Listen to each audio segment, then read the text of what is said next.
I pledge allegiance to the flag of the United States of America and to the republic for which it stands, one nation, under God, indivisible, with liberty and justice for all.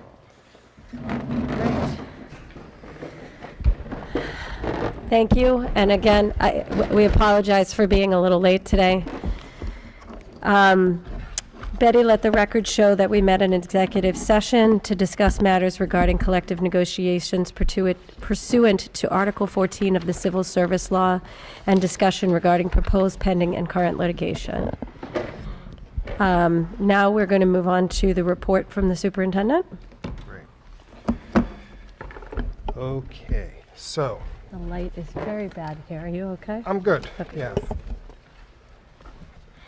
My report is slightly dense tonight, so I'm going to I'm going to get through it, and then I'm sure you're going to have lots of questions. So Okay, so let's. Is that fair enough? Yeah, so let's Okay. let trustees, let's let the superintendent complete his report, and then we'll ask him questions at the end. Great. Okay, so I've got a little bit of everything for you tonight. I have some follow-up. I have some things that are reasonably light, and then I've got some things that are reasonably dense. But most importantly, it's really nice to have our first meeting at a school outside of the high school. Right? It's a beautiful space, and it's really terrific to be in Glenwood Landing. I actually spent a couple of hours this morning here with Bridget Finder. We talked about our building goals. We talked about Glenwood Landing's journey over the course of time. We talked about the priorities for the work that she set out with her staff, and then we visited a whole bunch of classrooms together. And I have to tell you, it was really just fun to spend time with kids. Good things are happening here at Glenwood Landing. We received our first monthly enrollment report for the year, and we can report 2,632 students in 5 schools. And then we'll be seeking to take a closer look at our enrollment projections through our demographer, who was here with us last week. So we talked about this a little bit the last time, that live birth data isn't always the best predictor of enrollment for us, because so many families who come to North Shore move here when their children are already born, and sometimes they're not born in Nassau County. So that makes it a little bit trickier for us to predict. So through our discussions with Ross Haber, the demographer, and Olivia Boazzi, we'll be thinking through an expanded update to help us better anticipate our needs for the 18-19 budget, because that becomes really problematic. If we don't have good numbers with which to build the budget with, that's how we get into a lot of adds of contingency positions, and so we really would like to tighten that up quite a bit. Instructionally, the board's 17-18 goals are adopted. They've been distributed to the community at large, to our teachers, to our administration, and our support staff. They will hang in every classroom and office in the district, and I was pleased to see as I walked around Glenwood Landing today that they were in every classroom that I visited. We'll start to build committee structures to oversee the work and the reporting structures, and then our first progress report on progress towards the completion of goals will occur in December. Reports on student achievement will commence at our next board meeting with the elementary program.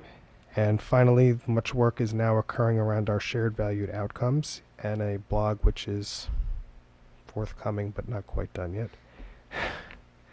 I hope everybody had a chance to see my email that went out explaining the SVOs, the work that's been done thus far, and then our action steps for moving forward. We'll plan to start to use them to help shape the development of our strategic plan. And speaking of a strategic plan, I have a couple of proposals that I'm in the process of evaluating, and I'll be prepared to make a presentation to the board, a recommendation to the board at your next meeting, so we can get that work off the ground. Please be on the lookout for invitations to both coffee and conversations, as well as evening conversations with me. They'll be taking place, the first one is October 26th in the morning, and these are designed to be casual conversations for people to come and chat, get to know folks, have me talk a little bit about what I see happening and doing, and then and there'll be 7 of those in the morning, and then I've rescheduled 4 for the evening, and the first evening session is on the 14th. So the coffee and conversations will be in my conference room, and if we would be a good problem to have if we are jam-packed and run out of room, but we'll find an alternate location if that's the case. So be on the lookout for those that are in the mail, and the email I think went out today on the coffee.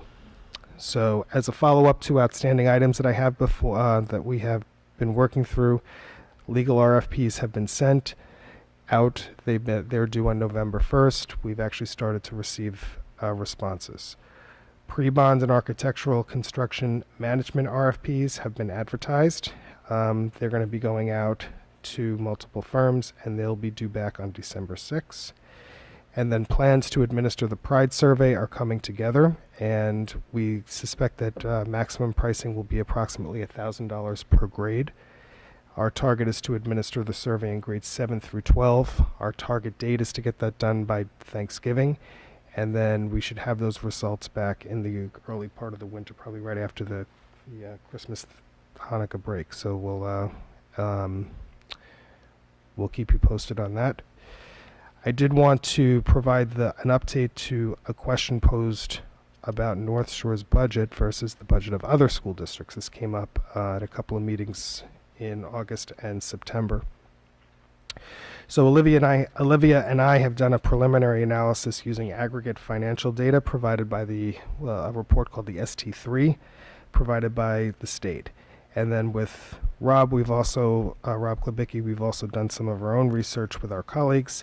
And so I want to give the board a snapshot of what we understand to be true at this moment in time, and then we can answer your questions and take your feedback. So the data that we have available to us across the county and the state is from 1516, so I apologize for having it be what appears to be old data, but it is the data that I have available to us in this moment. So North Shore's 1516 per pupil costs based upon expenses are $34,959 per student. And in contrast, Manhasset's are $27,236. So we looked at that and said, well, what does that tell us other than it's 28% more? And so we decided to expand our analysis and look at the entire northeast quadrant. So there are 4 quadrants in the county divided up by BOCES, and North Shore happens to sit in the northeast quadrant. The quadrant is comprised of 14 school districts. These 14 school districts collectively serve 48,399 students, and they have combined budgets of almost $1.6 billion.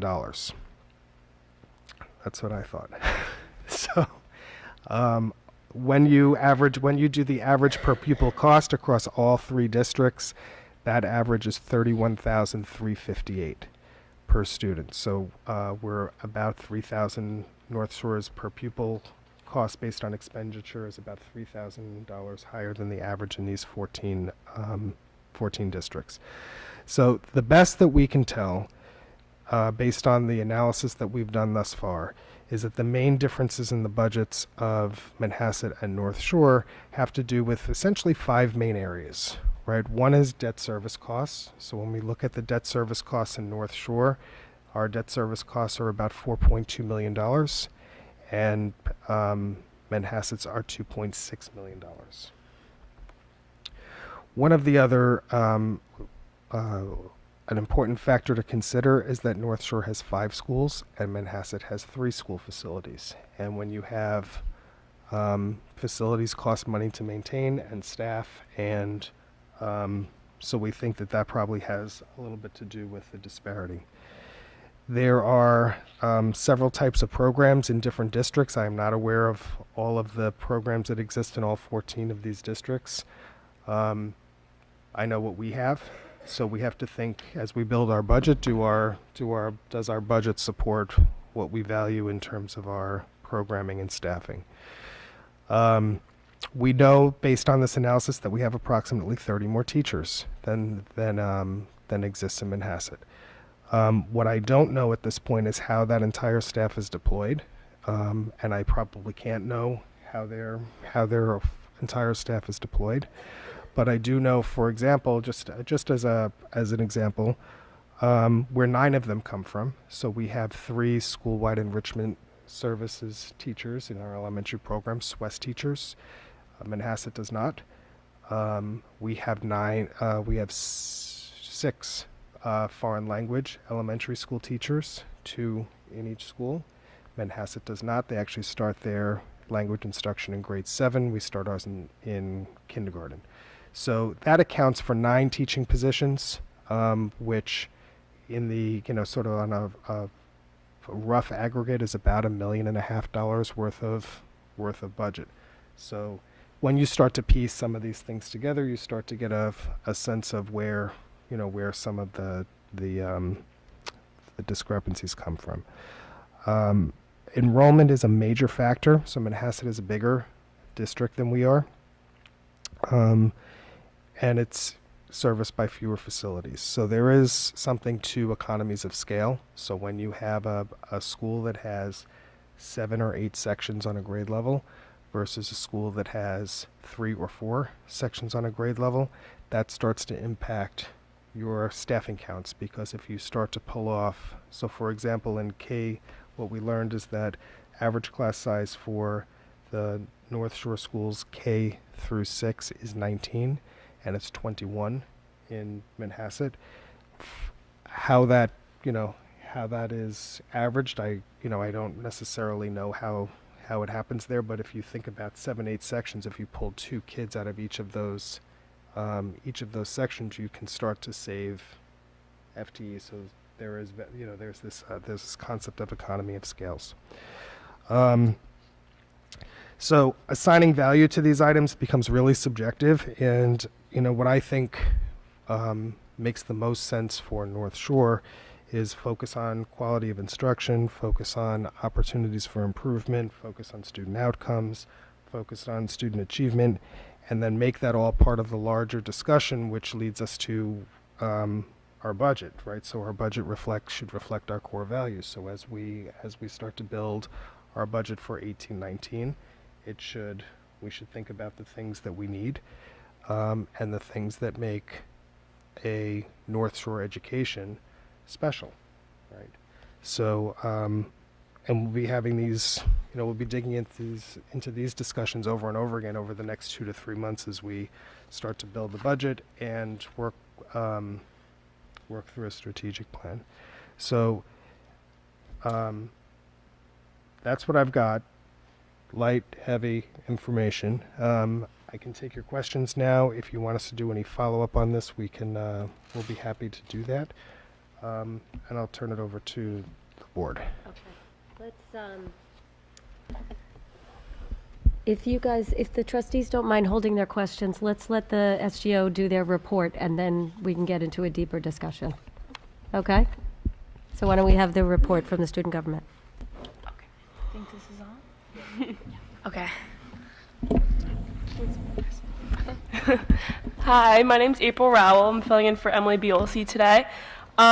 Today we actually held the freshman elections during Commons, and each freshman candidate or pair of candidates was able to make a speech in front of their whole grade as to why they should be elected. We'll also be holding elections tomorrow, and they'll probably find out who won at the beginning of next week.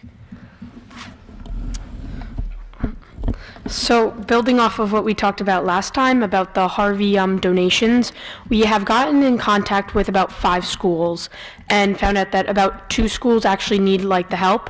So we've paired up with 2 schools, both in Florida, and starting tomorrow we're going to hold a supply drive, and each grade is responsible for for school. So, or at least 2 grades are responsible for 1 school, because each school requires different things. They requested different things, but one of the main things they really needed was art supplies across the board, like colored pencils and crayons. So there will be boxes held in front of the main office for if anyone wants to donate, and you can drop it off. It will be there till next Friday, and then we hope to get it out within the next 2 weeks to send it to them.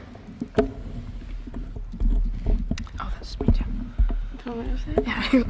We have also started to plan for sports night, which is like obviously a big night that everyone in the high school really looks forward to.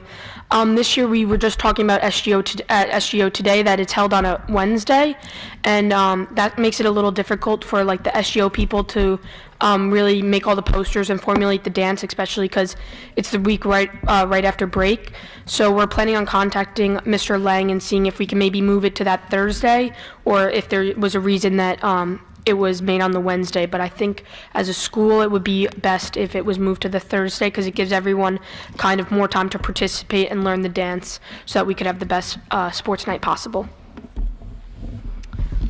Finally, next week we'll start assigning grades to different fundraisers for the next couple of months.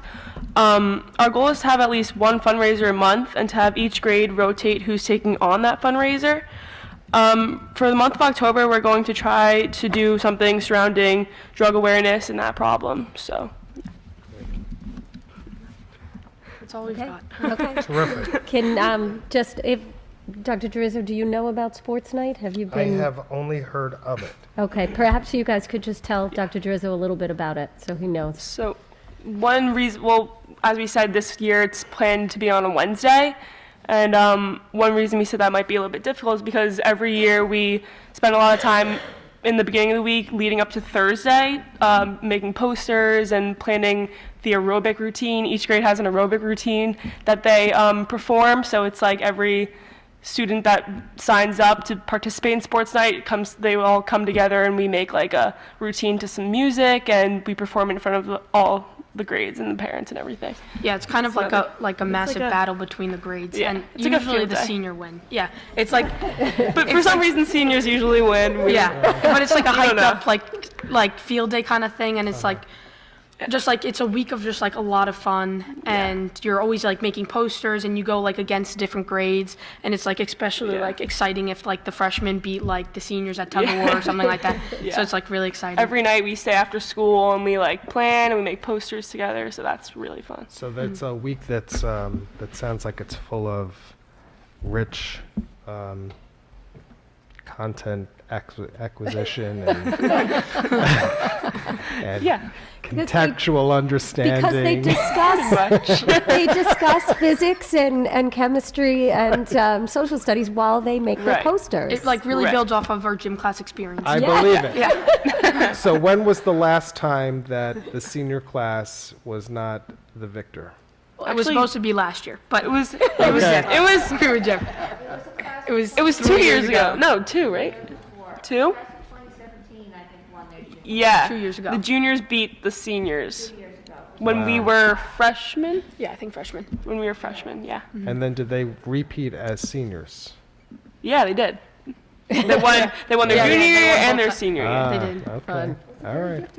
I suppose so. They were good. They were Okay, good. good. Well, it sounds like a lot of fun. I'll be sure to see that. Yeah, it's really fun. All right, thank you. No Thank you so much. Okay, so now we'll open it up if trustees had questions for Dr. Drizzo. Mary Ann. I don't have a question, I just want to follow up on an administrative detail. Dr. Drizzo, you had mentioned you sent out these emails. I don't get the emails because I don't have a child in school. Oh, well, we'll get the So if we could copy the board on the district-wide emails, Yes. thank you. That's easy. I apologize for that. I'm sorry.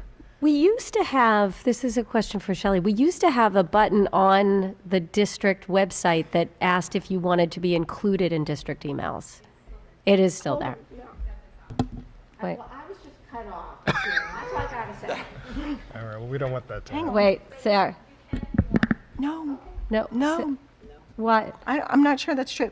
The button is absolutely there. Okay. But prior to the website update, and I think still now, you can press the button, but then it makes you authenticate that you're a parent. And we brought this up with the technology department Oh, some time back, okay. and there was some problem that required us going back to some service provider to figure out some other way. But clearly, people should be able to sign up for the emails if they want to. Okay. so we- Totally.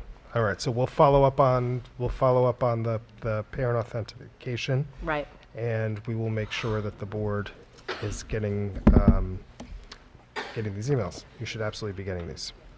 Okay. Sarah. But besides my, wonky thing about how our website works. First of all, thank you for your remarks, and they were great, and I'm curious if there's any way that we can just get your written remarks onto the website, so, not that this is not a fantastic turnout, because it is, thank you for coming, but if other people want to see that, that's a pretty digestible, easy to, Yes, Comprehend thing. we'll figure that out. Maybe in a question and answer or something. you know, We can figure that part that out. out. Yep. And the per pupil expenditure thing was very interesting. What was particularly interesting to me about that data was that even in our quadrant, the district's relatively small, which I think absolutely has its advantages. But I'm wondering if there are other kinds of numbers that get skewed on a per pupil basis if you have a relatively small district. Because you address, like, if you have, you know, more buildings, obviously that's going to play out. But I think there are probably some other ways that that works too, like if you have money that strictly comes in and out of the district for various reasons, like because of the way, say, the cost of a student at St. Christopher's might work, that money that just is moving in and out, but hence is counted part of our budget and is being divided by a relatively small number of students, I would think that would skew our per pupil numbers in a way that doesn't necessarily happen in larger districts. How would that come into the, how would that Because come it in? shows as both revenue and an expenditure. It's on both sides, so it's the budget. This is actually based on the expense side, so it's the revenue that we receive, we are talking about this in Christopher's case, is not deducted from this base. So even though it's reflected in the expense side, but not the revenue. So then it is, Yes. it's it just- part of the per pupil Correct. cost. It's part I mean, of our per pupil And cost. those are deservedly relatively very high per pupil expenses, right? Right. Those Yes, kids need but more support Lately, than, we have one or two sometimes, we don't but have it a has large swung, number. and these numbers are older. But if this is 14, 15, We have had higher, This is It's 15, part, 16. I mean, Oh, the 15, last couple of 16. years, we've had two or. oh, okay. We haven't had that recent- many, 'Cause even we in used 15, to. but 16. Yeah. even getting back to 14, 15 could be higher. I'm just saying that is something that will impact us, and I suspect that there are other numbers that could be analogous in some way, that are just coming in and out, that impact smaller districts in a different way in that per pupil number.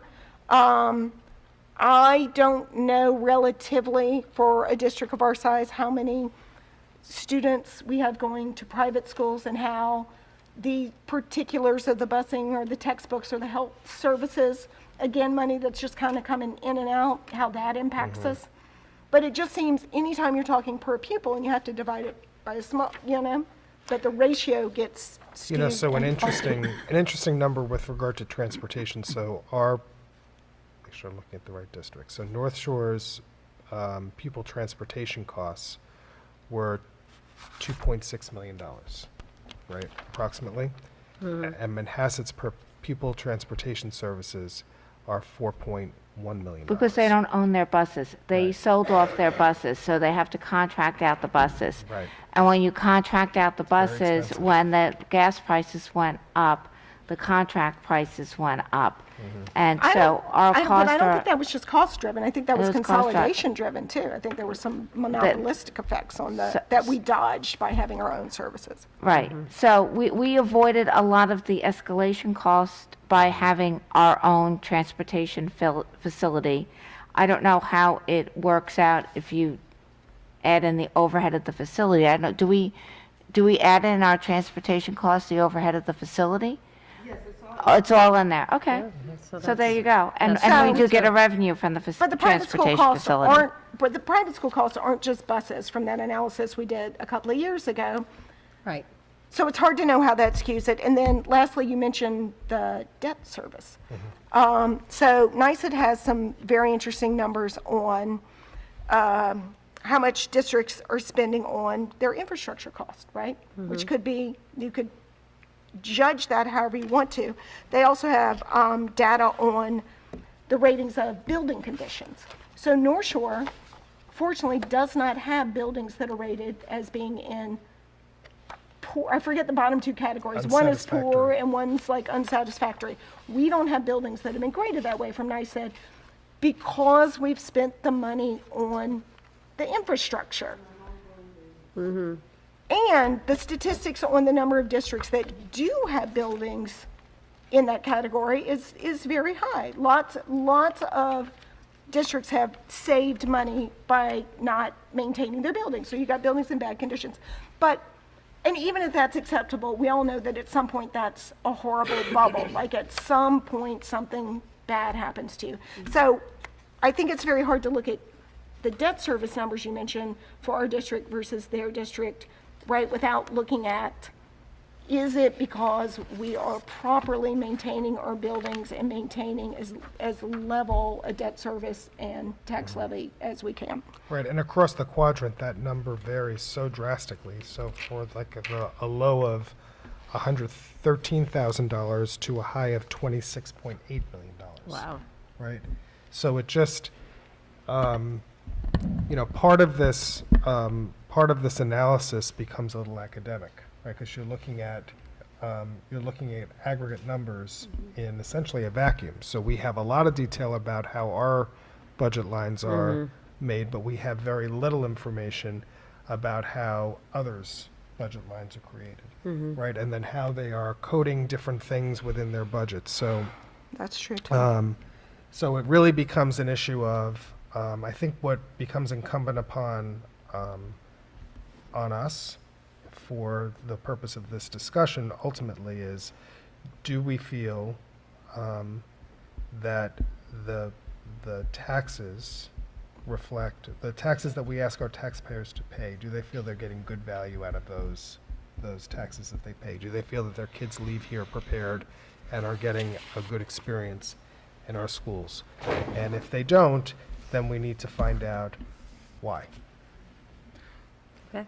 I think, just a Dave? couple comments. I think with regard to the debt and the way that people maintain their different districts maintain their facilities, I think, for lack of a better term, I would describe our approach as the weak link in the chain. We're constantly identifying the weakest link in the chain and shoring it up to make sure that we don't do that. So we have a continuous approach toward improvement to prevent us from breaking. Other districts that, without making assumptions about other communities, maybe don't have the continuous support for a certain level of support of the schools, have more of the broken chain approach, which is don't spend until it breaks and then fix the chain. So I think from a statistical perspective, I think it's better to look at a rolling average of how different districts approach debt, because they could have no debt for many years, and 2015, 2016 is a snapshot, but we don't know if that's necessarily consistent. They may have a giant chunk that would throw us out of the water. But I want to come back to what Sarah said, which I thought was a good point in terms of having some of these ideas articulated. I think for me, the one that really sticks out is the combination of the smaller class sizes and the additional buildings. One thing that we talk about a lot in all of our schools as a priority and as a continuing goal is the idea of students having adults in the buildings that know them, that they can turn to, that are aware of where they are. And I think there's a big difference between 3 buildings having a building leader that knows all the kids versus a larger population spread out over a smaller number of buildings. And to some degree, that's an intangible benefit. And I guess I would request that, even though you can't put a number on it, talk about those intangible benefits, because I think it helps frame the question of district-wide and community priorities in a way that reflects what I think we believe. Okay. All right, thank you. Peter, thank you for the You're work. welcome. And Olivia, And Olivia and thank Rob. you. And Rob, Yes. thank you for that good work. And Janet and Yes, Hallie. the whole staff. We essentially took the business office by siege, and Okay. Well, it was really excellent, and thank you for all the detail. You're welcome. Thank you. All right, let's move on to the approval of the minutes from the September 28th meeting. Could I have a motion? And a second? Second.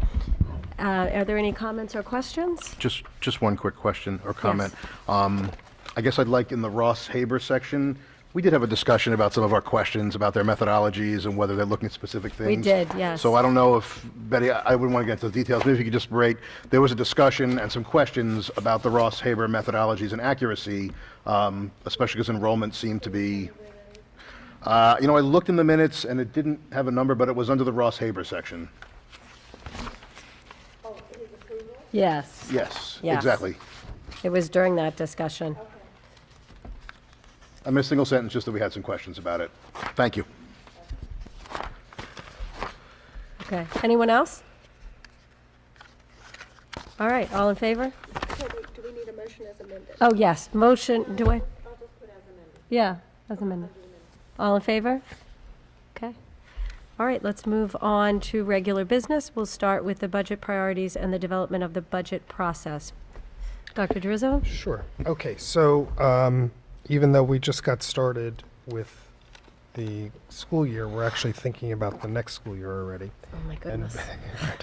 and building an expense and revenue plan to support the program.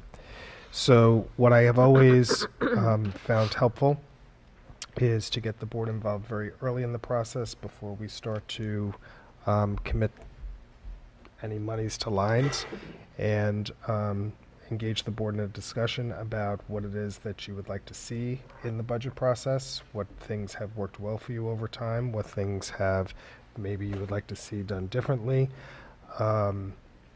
priorities that you want with regard to approach, anything of that nature, and then that will give Olivia and I a chance to then go back and do some strategizing on how to frame that. So one of the things that I would like to, so we'll start to build it in October, November, and then in January, your history has been that you get presented the superintendent's budget in January, right? And then from January until April, the board has, ensuing conversations and discussions about, about the budget.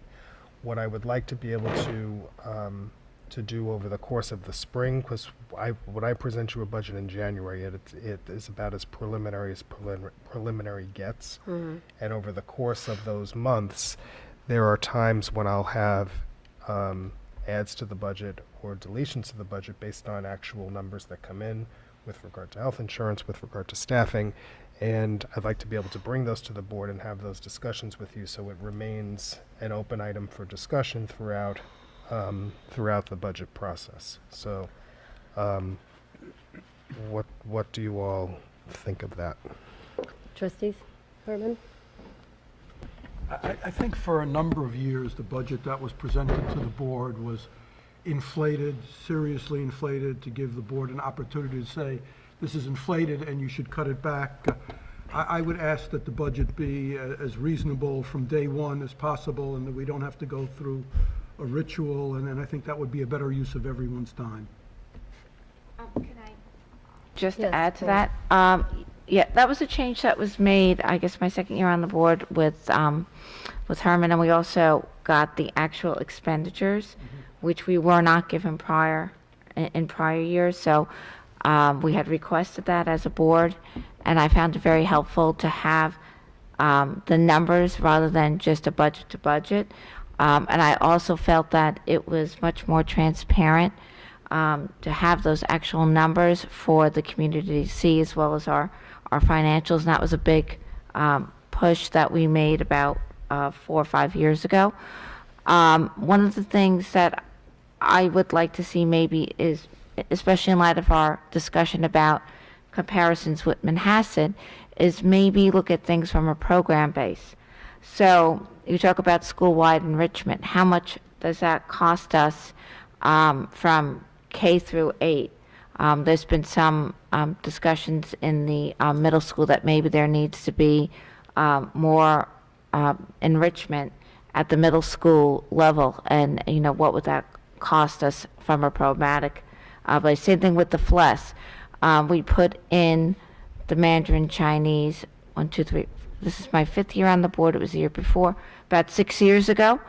So what is that costing us, having language from K to 5 when we never had it before? What does that look like as we move it forward with bringing Mandarin into the middle school and the high school.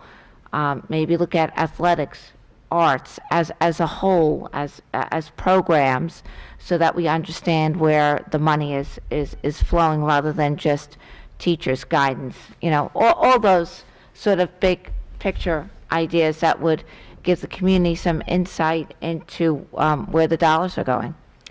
Okay. So, No, yes, please. so Olivia and I have been talking about how to get this kind of information to the board, so there is context to, there's more than just budget lines. Right. So what we've talked about doing, and we haven't committed to it yet, so I'm glad you brought it up, is would it be helpful for the board to, in your budget documents, to have some kind of, not lengthy, but some kind of narrative that frames out what's happening in that section of the budget? I think it would be. We could also do it in graphs or pie charts. Sarah loves pie charts. Right? Address that when you're finished. Right. So you know, you could even do it in a pie chart form as to how the dollars are allocated. What percentage of the budget goes for special ed? What percentage of the budget goes for arts? What percentage goes for athletics, language, and then maybe further breakdown in terms of, you know, at the elementary level, at the middle school level, at the high school level. It would also give us a better idea on equity as to how the dollars are allocated between the three different levels of education. Yes. Thank you, Marianne. Sarah? Thank you.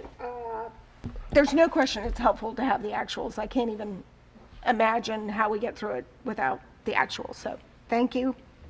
Let's keep that. We have, as Marion's pointing out, talked in the past couple of meetings about Dave. Dave described it as like, you know, you've got all these budget lines, but we want to be able to cut through them this way too. So we were talking about how do you look at major themes of spending that cut across lots of different budget lines and categories. And I think, for me, as, you know, given the pie chart reference, a narrative is not what I'm looking for, but I'm not saying it's not helpful for some people. I don't know. For me, what's helpful is, you know, where the spending is moving year to year over big things that are important to us. But what I think is challenging about that is I'm not sure there's a consensus yet about what the big themes are.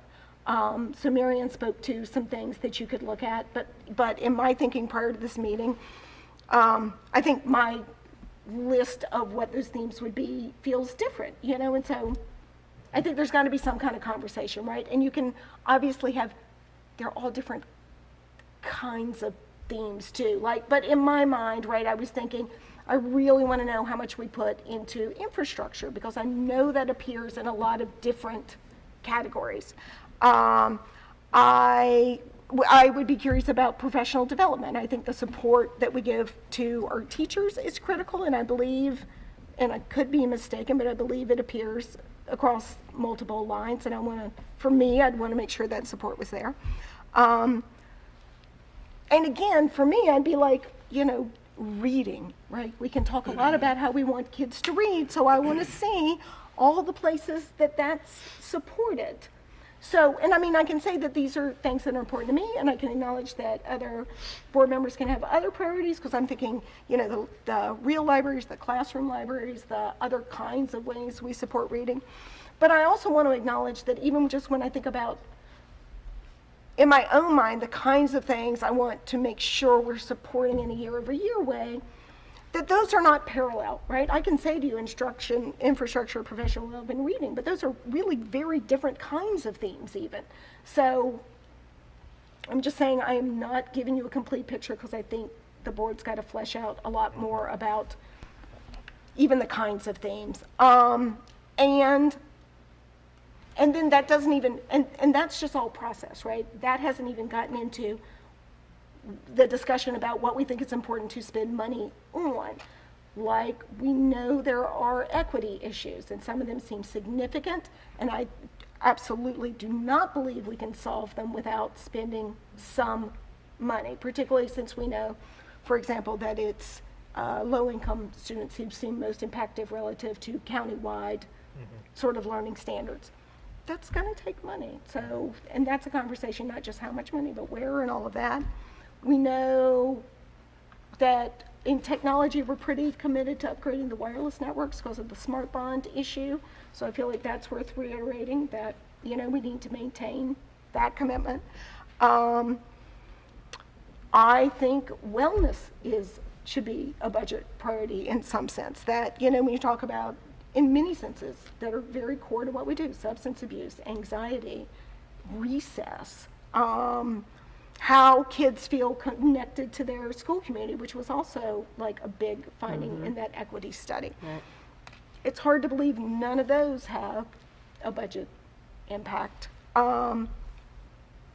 Even the SVOs, right? So as a board, particularly with the budget process, but also in our just setting goals, we need to be focused on how do you improve student achievement. And I think we all believe that these shared value outcomes are a key to that. But I think that likely has a budget component if we are serious about it. And in my mind, I suspect, and I don't think I've spent enough time thinking about it, and I don't know that we've talked about it nearly enough, but I suspect these other things about our district that we feel we value, like our arts program or project-based learning, or even like well-integrated field trips that, you know, build upon the curriculum. I think all of those things support kids' abilities to be collaborators and thinkers and communicators, and they all cost. Yeah, my list wasn't intended to be exhaustive. It was intended to be making any comment on example, your so. list. What my discussion has. I think they all, I think it all ties for in, myself. right? So, Okay. All right. Done? Dave? So I think building on what Marianne and Sarah have spoken about, and I don't know whether a narrative is the right way to put it, but I think what we're talking about is two things. Number one, a way to connect the priorities that we've identified to numbers and how that's reflected. The reason I think I do like the idea of a narrative, if you talk about something like wellness, wellness has a faculty component, it's got a professional development component, it's got a physical space. I mean, anyone who's been to that wrestling room knows that, you know, there are physical things that have to be done to these facilities to make sure that wellness is a priority. And so to cut across the different ways we spend money in page 12, 37, and 52 that might affect those different things, I think is important to the community to understand that when we say, hey, we're putting wellness as an important thing here, I'd like to see some mechanism by which we could say, well, how is the district putting their money where their mouth is? And that we could almost say, well, wellness may include more play time and purposeful play on the elementary level. And how do we facilitate that? What have we done to do that? Maybe not to that specific degree, but that's generally what I'm looking for. So I think the narrative that you provide to connect the priorities that we've identified to specifics in the budget can start with the narrative and then can feed into specific pie charts or graphs or however you want to do it, but also, for lack of a better term, a glossary that can help guide our way through this very dense document to find those specific lines for those priorities. Yeah, that's a good point. So what we'd like to achieve for you is when we give you your budget book and you open to your Board of Education section or your central administration section or your facilities section or your curriculum section or special ed section, that there is more than just a series of lines for you to go through, that there's some synthesis and analysis of what's in there, why we consider it to be important. I think once we have a strong strategic plan in place, we'll be able to tie the budget requests directly to the strategic plan. That becomes really important, but we're a little bit of a ways out from that. But we still know, we still have a good sense of what the main priorities are by way of moving forward, right?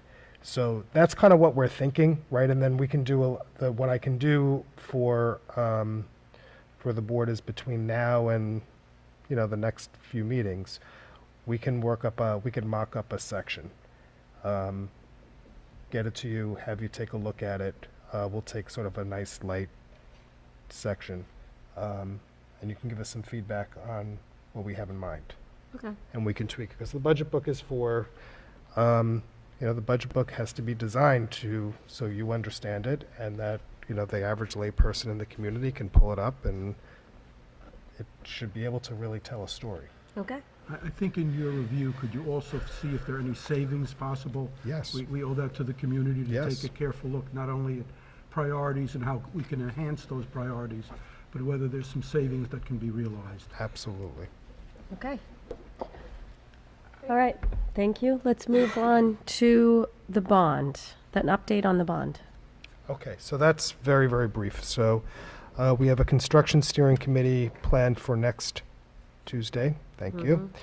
In the meantime, we've got RFPs going out, and then we have to really think about a process for Yes. how to vet through those, right? So we have 12 or something construction manager RFPs going out, and 18 architectural firm RFPs going out, and that's just the people that we're sending them to. They get advertised, and we may get more than that. So we do, and and that also goes hands in hand with the legal RFP. So we just need to be thinking through, how you wish to make some decisions, right, about where to go next. But that's where we are. I think we haven't had a whole lot happen from that initial discussion, other than we've worked on getting those RFPs out. We've had the construction steering committee in between there, and now it's the next steps in that discussion. But it really should run in tandem to,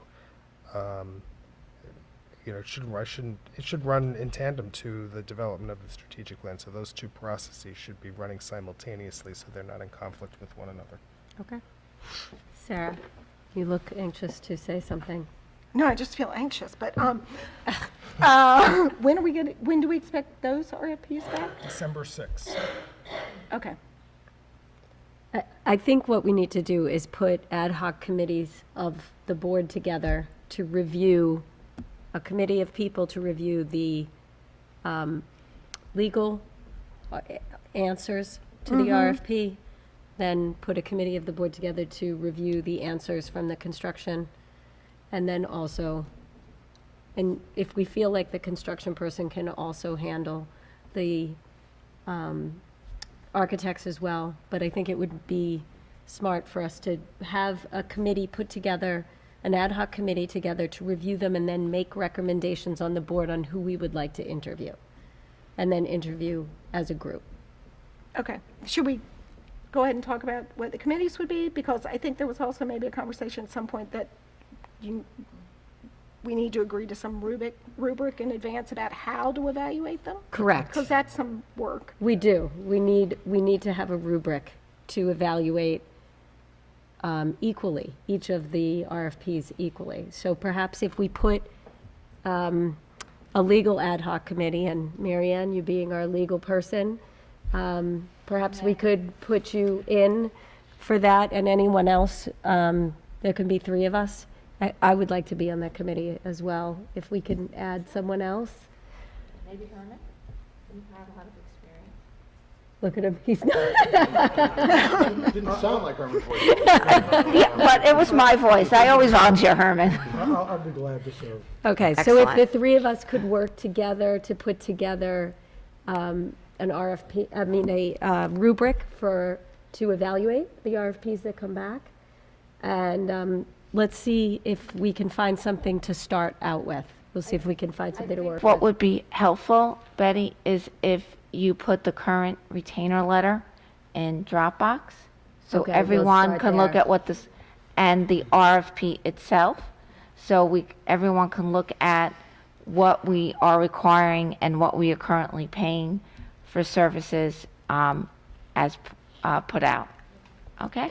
So we could do a Mary, comparison. Would you be comfortable putting an outline of a rubric, and then Herman and I will get together and talk about it? Sure, Okay, sure. that'd be great. Thank you. But I just need those documents, Yeah. though. Okay. And I review the legal bill, so I kind of have a sense of where the money is going. Yeah. Okay. And for the construction? Well, do you want? I mean, it could be the construction The subcommittee, but I committee. don't want to make Marion do two of them either. You know what I'm Right. saying? Right. Oh, I have no kids. I'm certainly willing to be on that one. Right, the and I am construction. too. So it would be Marianne, Dave, and Sarah. So I just asked that perhaps- I don't do the initial analysis so on why that. don't- Let Sarah or Dave Right, do why that don't- one. What, Sarah course. or Dave, perhaps Dave, if you I think wanna Dave's put going that- to do it. Dave, like Sarah, Oh, I think Dave's going to do that. So again, to get an initial idea.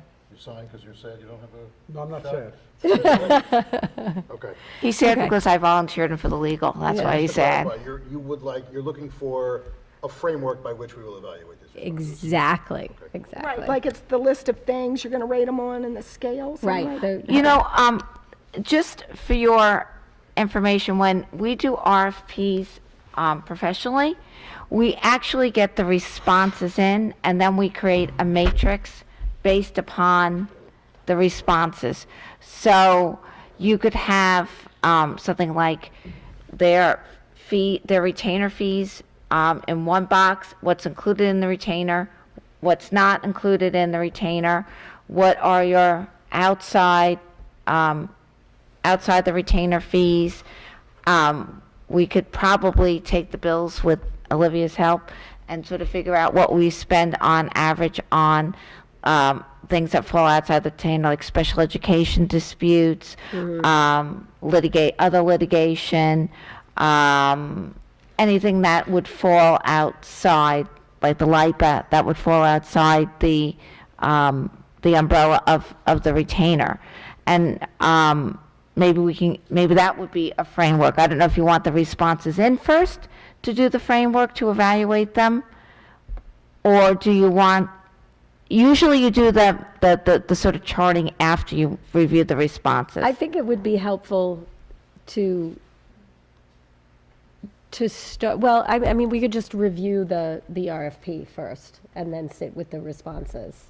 But I don't know, I feel like it would be helpful to have a rubric in place, perhaps not each of the categories, but how we would define those categories. How would we rate them? What would we be using as a, would it be 1 through 5? Would it be, I think we need to think about that before we get those in front of us, on how we would rate them to compare each one of them. All right, so you know what, I'm going to try and see if I don't have something that has been created when we've evaluated, like we've done an RFP for a TPA. I can give you Okay.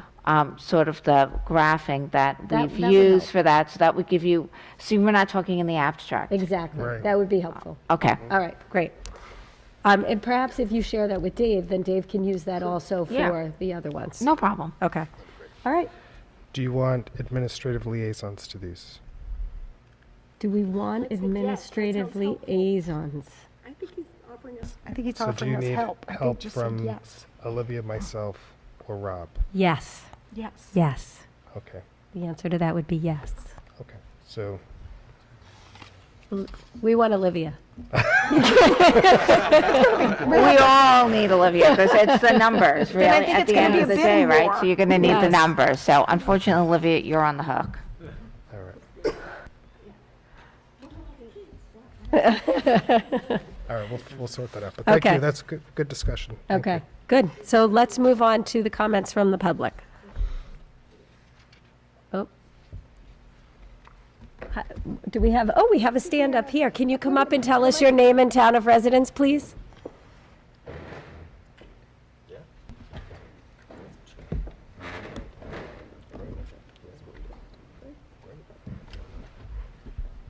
Very official. Okay. Hi, I'm Kathleen Reynolds. I'm from Seacliff. I have 2 boys in Seacliff School and 1 son at Chaminade High School.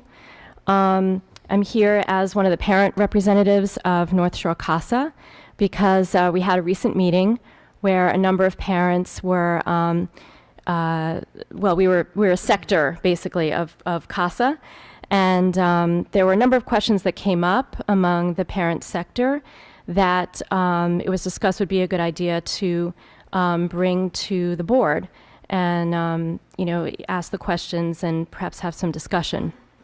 So one of the questions that came up was, in terms of in particular, the high school policy on substance abuse, how often are the policies reviewed and, changed with the changing times, et cetera? And then as a second question related to that, there have been some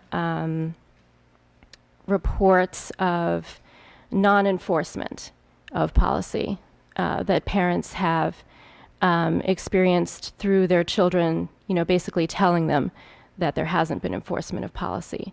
So we thought this would be an important thing to bring up to the board and, have a discussion about that. So that's the first question. Okay.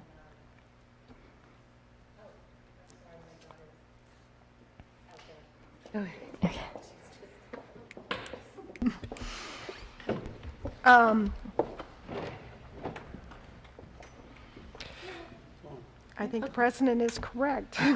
I think the superintendent would be very interested in the non-enforcement of policy, and we'll look into that, as well as the first issue. Are you referring to, so we've sometimes referred to policy with a capital P and a lowercase p, right? So the board policy is being the capital P, and then the policy of a school, which are supposed to support the board policies, but are we talking about some more of those more informal policies? So I Or guess it would be practices, with right. the smaller P, so in Yeah. particular the high school. Okay, This is the report from some of the parents okay. in the sector and at the meeting. So that's what I'm speaking specifically to. but- Great. I'm Allison Camardella from Seacliff, as well as from teachers that have been to some of these CASA meetings. We've heard specifically teachers talk about issues that they've seen, potentially reported, and then felt that nothing was done as a follow-up to that. So what might be helpful for me, if there's a group of you that want to come make a meeting with me, and then we can talk about that more specifically, right? So I have some actionable things to follow up on that are either thematic or Sure. incidental. I'd be happy to meet with any number of small or large. I think, Right. Trustee Commander?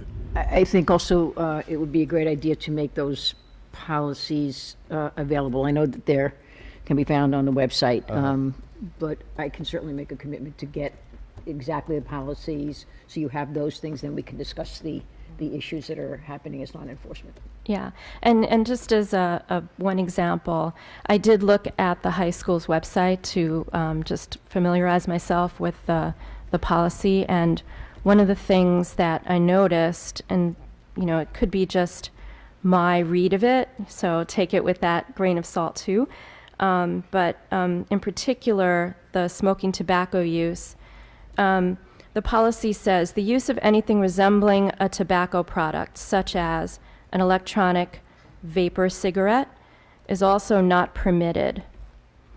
Whereas in the policy, when it talks specifically to tobacco products, it says, if a student is found using tobacco on school grounds, detentions will be assigned. So it's very specific as to what the consequences are of tobacco use. But it seems to be less specific when it comes to the e-cigarettes, the vaping type, and a lot of the discussion that was around some of the non-enforcement was around the vaping. So I'm wondering if perhaps because the policy isn't as specific, that there's not that sense of as much authority. Not clear, but this is just based on the read of the policy. And one example, there's other things we can Are you talk looking about. at the student code of conduct? Yes. Okay, so I think that's done on every number of years, because I've actually been a part of that student code of conduct Okay. review committee, and Yeah. I think, I don't know, every how many years? I think it's like every 3 years. I 3 think years? we Okay. review. But don't quote me on that. I'm not sure. We'll Okay. have to go back and look. But I know it's done on a periodic basis. Okay. It may be more. Yeah. More frequent than that. But Yeah. I know that it's done on a regular basis because I actually participated. Great. Well, yeah, and that might be something to look at, you know, at the frequency of the review and updates. And just to follow up, as important as policies are, we were also looking at just communication and support within the high school. So, you know, it can be understandable that if a student is not caught red-handed doing something that violates the policy, that perhaps it's not an actionable offense. But the question is specifically, how are teachers educated, or are they educated, to be able to potentially see behavior that would be of concern? What are they empowered to do about that if they observe behavior that they are concerned about? Does it start a communication? Are they encouraged to speak to parents? Are parents open to that discussion? Because I fully acknowledge that maybe they are not, but I think it's worth a discussion. You know, there are things that the policies are very clear, and this is what happens, and here's the chain of command. But as a parent, I'm concerned also about just, you know, is there a free flow of information and potentially concerns that teachers may have about their students, or things that they're seeing as far as potential drug or alcohol use goes?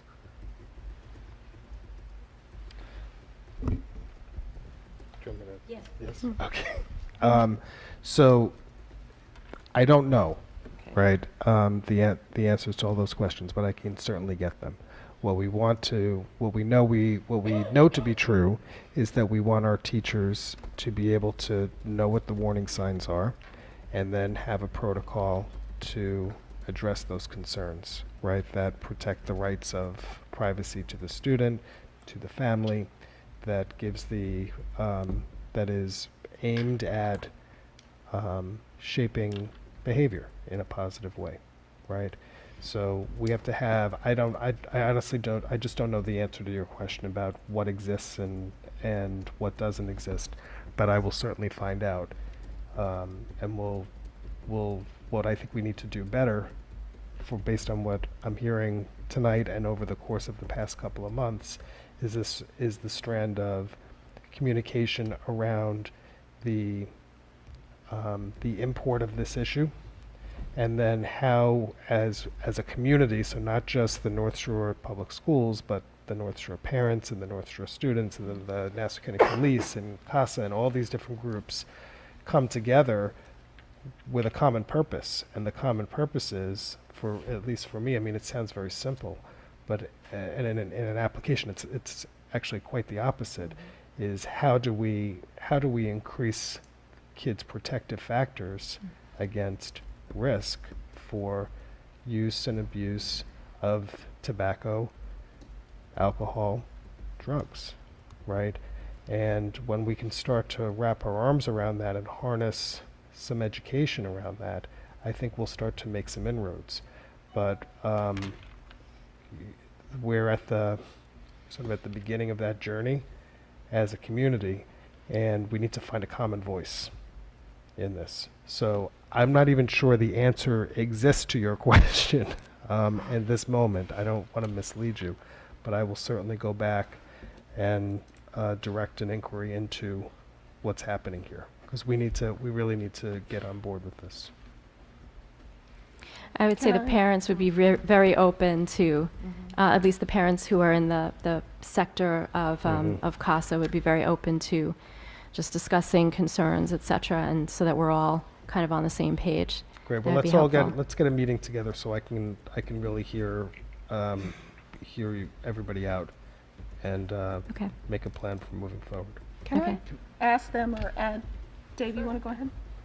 I was going to say, because this sounded so similar to something that Joanna brought up in, I guess, a Health and Safety Committee meeting about like this need to be able to communicate to the community like now what it is that what we're doing now in our schools, what the range of things we're doing now is, because people don't know, and you don't know what else the schools need or what else the community needs if we don't know what we're doing now. And I think their point was really interesting and even but potentially more subtle than like the range of stuff people don't know, right? They don't know where it shows up in, with regard to substance abuse, where it shows up in the health curriculum, what we do, when, at what ages, what speakers we bring in or with what regularity, what kinds of communications guidance counselors are having with students, what the atmosphere is, right, like are teachers, very proactive about, oh, I'm concerned about so-and-so and know what to look for, or is it much more passive? I would like to know that too. Yeah, sorry, go ahead. Just to piggyback on what Sarah's saying, I had requested, I think 2 meetings ago, if we could get some type of K-12 mapping really of every program that is offered that would address substance abuse.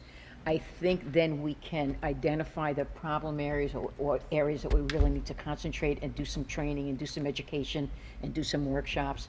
And I think without that look, we're all kind of stabbing in the dark, hoping that our efforts make sense or are sequential or are built upon each other. Yes. Yeah, What kind of timeline do you need to have that? Yesterday? No, Late last year. No, I'm being serious, Yes. right? Because it's a big job, right? And it can be done. So I need to be able to work with give direction to the people, right? So we want this mapping of everything that exists, and I want it done by this date. I think if that information could somehow dovetail with the Pride survey and the results that we get back, now we can identify real areas of need. So I don't know if that's a reasonable time frame to That's you. totally reasonable. That's reasonable. That's totally reasonable. Don't forget to include when you're doing it, the programs that are offered by the PTOs.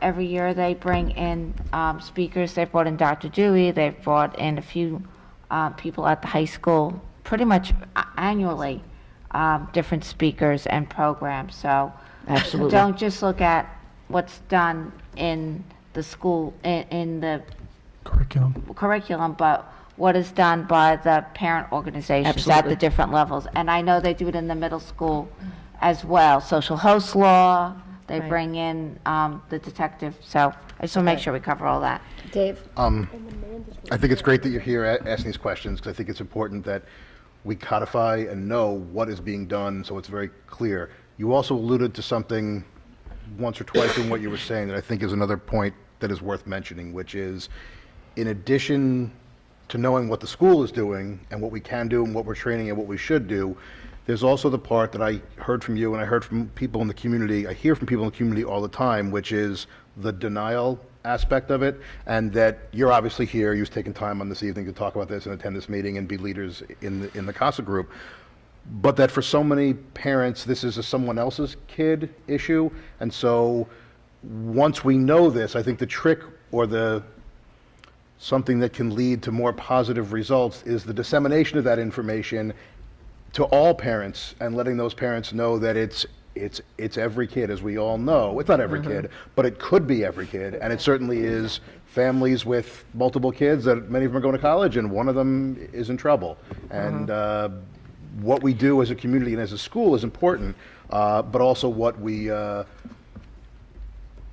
can do to let other parents in the community know that this is not something that gets swept under the rug or that we're not doing anything about it, but that we all have to face it together, I think is great. So being part of it is huge. And if I could just add to Joanna's point about getting as much information. So in the 2 CASA meetings that I've attended, there is so much focus on what can we do in the school? What can we do in the school? We need to add programs. We need to add assemblies. We need to add, and everybody wants to focus on the school. And the school is definitely a key factor, but once we know what's already being done, it would, maybe end some of that discussion and focus in a different area if we feel like there is already a host of things being done to educate the students. And maybe we'll be able to focus CASA in either a different area or a more robust area, and then maybe also look back to the parents and focus on parental support and things like that. But I think it would be extremely helpful and eye-opening to know in a real way what is being done at the school, so that focus can be put in other areas as well, because everybody's very focused on, the schools. I think it's well framed, and I think it's also important. The school gives the information to what is ultimately a community issue that we all have to come together on. So that's well put. If I can just add one thing. Last night, we had a CASA meeting, and there were representatives of each sector there. We compiled the list of priorities that each sector group had given to us. We went through them, and as best as we could, really tried to say, no, this is the school's responsibility, this is a parent group, and what's going to happen from those sectors to generate the bottom-up energy. So we got that, a little piece of that dealt with last night. Great. Thank you very much for coming. Thank you. Thank you. Thank you. Thank you very much. I'm sorry I had to run out during your comments. I don't know how far you guys got, but I just didn't want to let this discussion pass without pointing out that Dr. Melnick did quite a lot individually with students and supporting students and students at risk, and understanding that there are so many privacy issues when it comes to students that we have to be conscious of. So I just want to make sure that we say that he really was very involved individually with the students that were struggling. Okay, did we have any other comments from the public? Tim?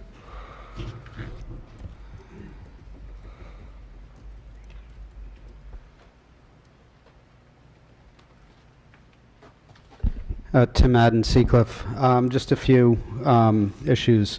With regards to the budget process, I would encourage you to visit the websites of other school districts and see how they present their budget. I think there are a lot of things that we do very well, but I think there are things that other school districts do well, like providing a narrative. I know in my district where I teach, they do that.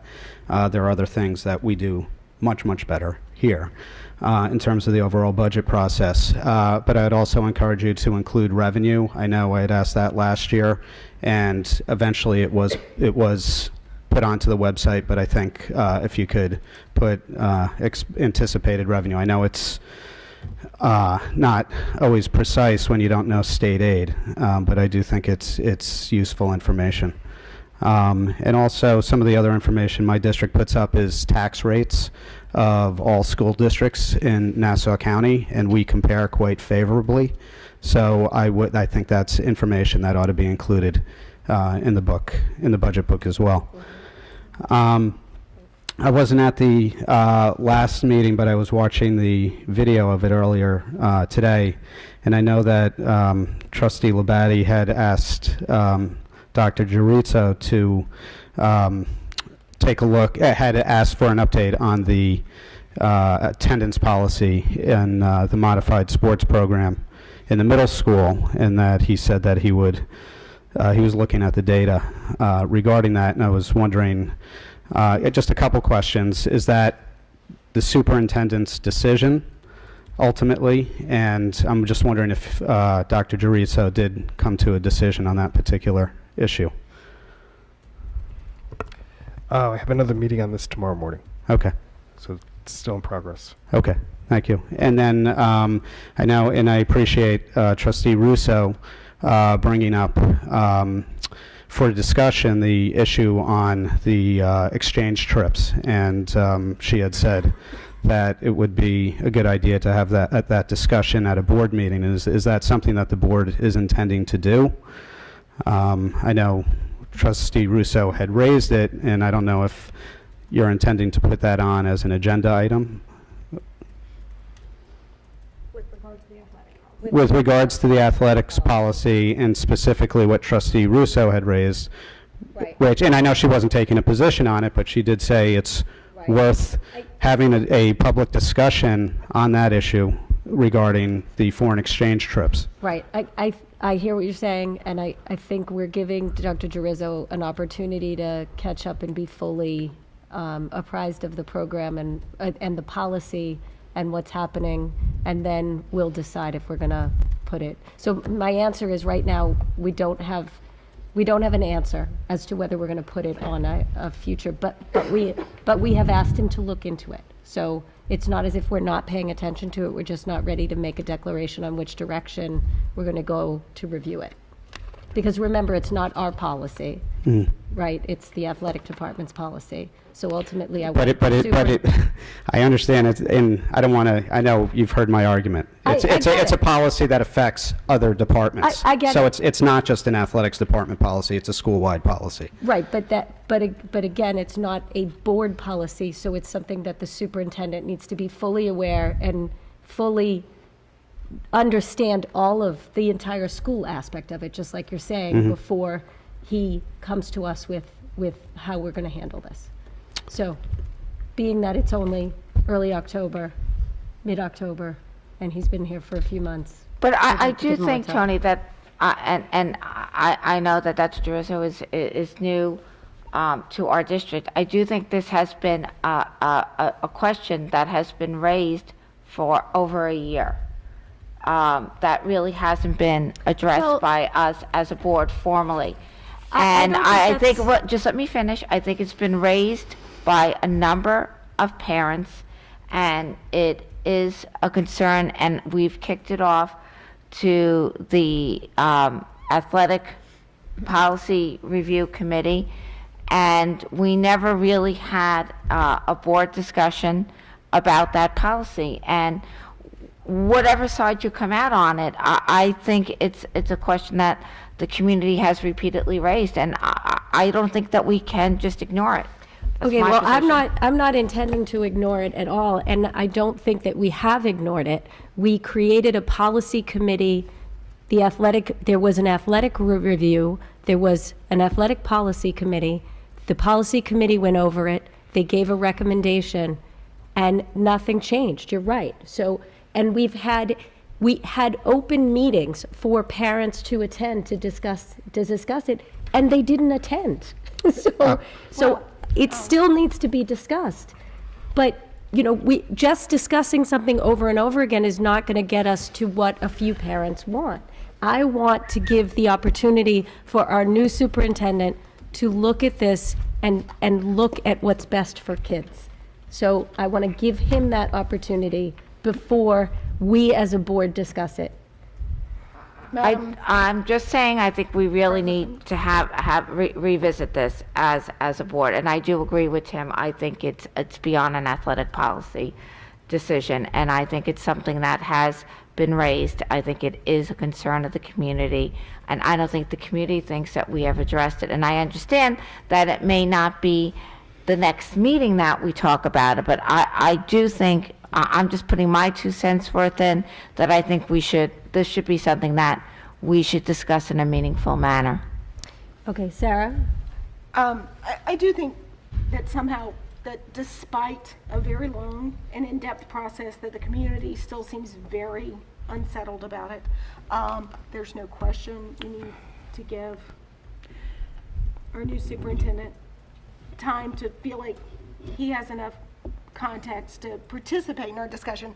But in my mind, the way that we frame it in terms of the board's role is really with regard to the district mission statement, right? This may be an athletic policy. There are many policies that don't necessarily rise to the board level, but they all have to be consistent with the district's mission statement, which is very clear. And so I think that's the framework for the board to have a conversation, is that I think the community is expressing that there's some incongruence that they're uncomfortable with. And that's appropriate for the board to have that discussion. Sure. when we're I'm ready. not saying we're not going to have it. I'm just saying we're not doing it right now. Joanna? Could I ask Dr. Gerizzo to get a report of how many appeals have been made to the policy. I think that that would frame it a little bit better for me, and as I've said probably 100 times, so we'll go for 101. This has long history. Starting back in 2005, when you had the executive director of the New York State Public High School Athletic Association with two people come down and evaluate our program, made recommendations. There have been 2 thorough, community-based evaluations of our program with recommendations. I'm not saying, and I'm not weighing in one way or another. I'm just saying that I think that if we're going to look at discussions in the last year, we need to look at discussions in the last 15 years so we know where we came from and where we're going. And I think to make those decisions in a vacuum, and to me, if we had some number of how many appeals we're having, I have a better sense of people in the community are upset about this. Let's find out what we're talking about. Okay. Wait, Herman has a comment, and then Dave. Yeah, I'm not sure appeals is a valid measure. I could be very unhappy with the policy and choose not to appeal it. I'd worry about the implications for my kids. I think there need to be better measures. I can only comment on this as an educator, and more for someone to have a well-rounded education and really be prepared for a global economy. They have to have a global sense of things. So to preclude a group of students from having an international experience, I think limits those students needlessly. So I think the superintendent needs to look into this. We need to have a timetable. We need to look at it, as Sarah said, in terms of our mission. And our mission is clearly to provide the best education we can for our students. Okay, thank you, Herman. Dave? So I came onto this board just as that process had been coming to its completion. And the last board meeting I attended after my election, before my installation, was the resolution of that. And parents saying, we've done this, we've discussed this, it's settled, it's done, that's it. And since that time, I think it's clear that that's not where we are. And so I'm glad that we are talking about it. I think it is important. Tim, you don't need me, obviously, to tell you this, but I'm glad that you keep coming here and bringing it up as an issue as a representative, because it does represent what's going on in the community to some degree. It doesn't mean that at the end of this, we know where it's going to go, but I do think it is still an open question. Okay. And one thing I would point out is that since the issue has been raised, the policy has been extended into the middle school. Okay, I think that's worth noting. The other issue, it's more of a comment, I guess. Well, there's a question involved, and that's regarding the ornamentation within the high school cafeteria. And I don't know if anybody has visited the high school cafeteria and the posters that are there, and I would encourage you to visit and just ask yourselves what sort of message. I know the intent is a good intent, but what sort of message that sends to female athletes, to other sports team athletes, and to the larger school community about school values. Okay, and I'm just gonna, I think I'll leave it at that. I don't know if you've visited the. Can you give us an example? They're large posters of individuals, and I support the team tremendously. But of one particular sports team, very large posters of each individual member. If I could add, at our last meeting, Tim, we discussed really what homecoming is about. Mm-hmm. And how perhaps we could involve play of all of our varsity athletes sometime during that day to make it a true homecoming rather than a particular sport event. So we did talk about that. Homecoming was several weeks ago as well. Well, and that's that was. And it's still. So no, I understand. I agree with you. And I heard your comment on that. And I agree with you. Okay.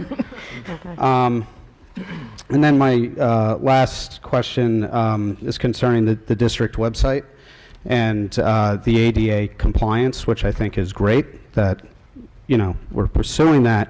But, I mean, there have been kind of ongoing, I visit the website frequently and have a lot of problems accessing information. And I'm just wondering, I don't know, what are the, maybe you're not able to answer this question, but what the requirements are under ADA. Are we going too far perhaps I don't know, where's the recommendation coming from? Where are the specific recommendations on how the website needs to be changed? Where are those coming from? I guess where is the advice coming from on that? So it comes from the federal government, and we have guidelines about what can and can't be there. So there are issues related to contrast of color, right? So if there are photos on a website, they have to be tagged with a short description of what they are. So if you are disabled, there is technology that you can hover over that picture and it will describe to you what's there. Okay.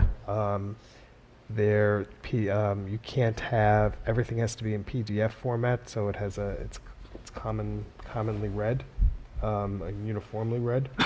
So if you think about, and this applies to school districts, small businesses, municipalities. So it's not just the school district that is facing this, right? So we have we contract with a service called Site Improve. And what they do is they go through our website page by page, and then they flag the things that are not compliant.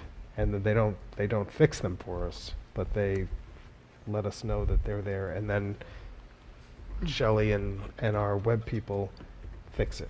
Now the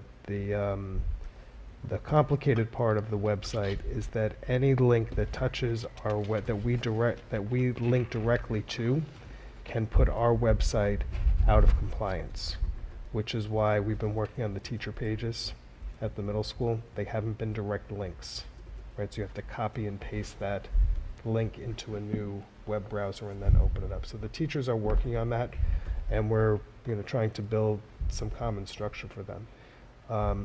I agree that it's a lot of work. It's certainly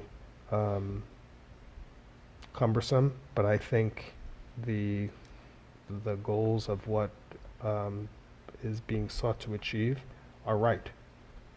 So our websites, we're a public entity, and our website should be accessible to all people, not just people who are not disabled. So that's where it's coming from. We have until January before it is really enforceable, but there are people in the nation that we know about that are going and seeking out people's websites and then filing complaints against them. So we're trying to get ahead of it. And as a result, if you think about what our website has hundreds and hundreds of pages that are tied to it. It's not just every time you link and sublink, you're on a different page of the website. So, we've taken some things down just so we can start to rebuild them in the proper way. So, does that answer your question? Yes, it answers my question. Okay. No, and I agree with you about the goals 100%. Right. And okay. I agree. It's really a nuisance. Yeah. Oh no, it's not. I'm just saying that and I guess we're ahead of other districts on this, because I know of at least 2 other districts that I'm very familiar with that they're not doing this, and I guess they're going to be a little bit behind at a certain point. Nuisance is not the right word. It's a cumbersome. If I could, can I follow up on that? Here's my question. I can go stand at the podium if you want and say it from public. Fire away. I know it's been so much work, and I know that I've gone to look for things and the link's broken or the information's not there. But I didn't want to prematurely say, hey, this isn't there, because I know how much it is. Are we at the moment yet at which Please let we us should know. say, hey, this is missing, can we have it? Or is Please let us know. you're still, Newman S. at northshoreschools.org. Okay. There you go. okay.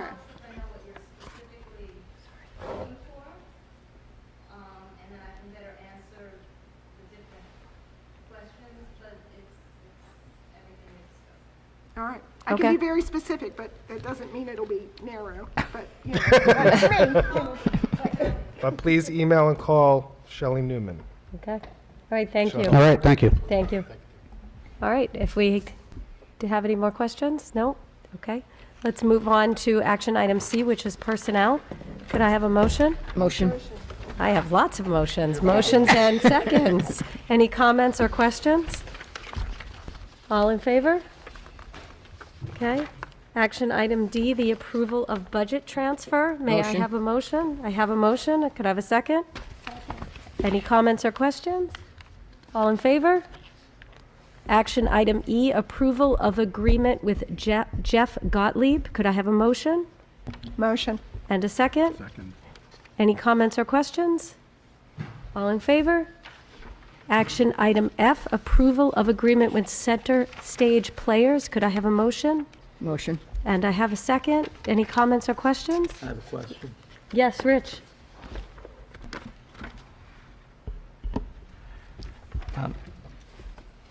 In looking it over, excuse me, I have a concern more than a question, I guess.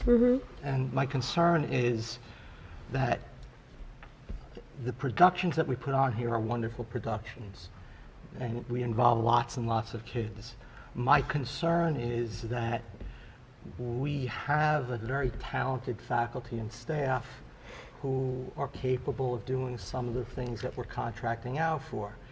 Last year when I saw this happening, and I was sitting in the audience, it kind of was like nails on the board for me. And I don't know what we are doing to encourage people from within to do these sorts of things. I feel like it's just kind of, it's easier to farm it out and get a group in and just let them do it. I don't feel like we're providing support within the district for our own people to have opportunities to do these sorts of things. And the other piece of it is the CBA, you know, with the North Shore Federated Teachers delineates the costs of these things. And there is a little bit of garbled language in there right now, probably more than a little bit of garbled language, in terms of what is and is not a quote-unquote stipend for a particular position. And in reading this over and with the background that I have and some of the emails that I was privy to because they were written to me, there's a disconnect right now. And it looks like in looking this over, you know, and it's not a huge money issue. It's really not about the money. It's about the process and it's about the direction that we're going in. And I really I'm worried about that. I mean, yes, there is a money issue. If you look at the overall budget in the district, it's pennies relative to it, but that's not the main point.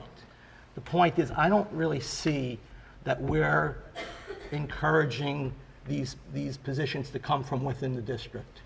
And I have a real difficult problem with that. And can I build on that, if you don't mind, if you're done, Rich?